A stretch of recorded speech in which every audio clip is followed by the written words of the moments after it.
کیا محرم کے پہلے تمام 10 دنوں میں روزے رکھ سکتے ہیں؟ رسول اللہ صلی اللہ علیہ وسلم نے ارشاد فرمایا، بالکل صحیح حدیث ہے کہ افضل الصیام بعد صیام رمضان صیام الشہر اللہ المحرم او کما قال صلی اللہ علیہ وسلم، کہ رمضان کے بعد سب سے افضل ترین روزے اللہ کے مہینے محرم کے روزے ہیں۔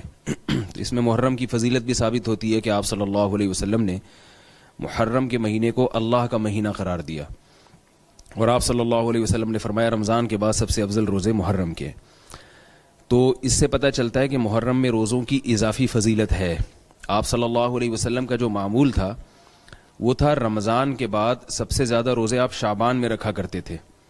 تو عملی فضیلت جو ہے، عملی فضیلت یعنی آپ صلی اللہ علیہ وسلم نے عمل سے جو فضیلت بتائی ہے وہ شعبان کی ہے، لیکن جو قول سے جس کو ترجیح دی ہے، جس مہینے کے روزوں کو زیادہ ترجیح دی ہے، وہ محرم کے روزے۔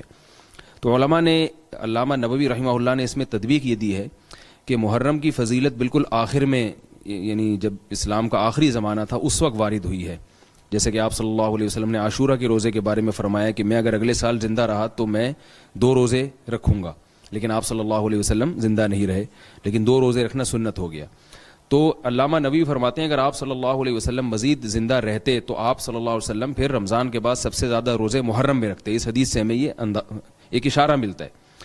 تو اس لیے محرم کے روزوں کی الگ سے فضیلت ہے، اور عاشورہ کے روزے کی تو بہت زیادہ فضیلت ہے۔ آپ صلی اللہ علیہ وسلم نے فرمایا پچھلے 1 سال کے روزوں کا کفارہ بھی ہے، اور اس کی جو فضیلت ہے علماء سے آپ سنتے ہیں۔ لیکن یہ جو ابتدائی 10 دن ہے محرم کے، ان کی الگ سے کوئی فضیلت نہیں ہے۔ پورے محرم کے مہینے میں جب چاہے روزے رکھ لیں، شروع کے 10 دن رکھ لیں، درمیان کے 10 دن رکھ لیں، آخر کے 10 دن رکھ لیں۔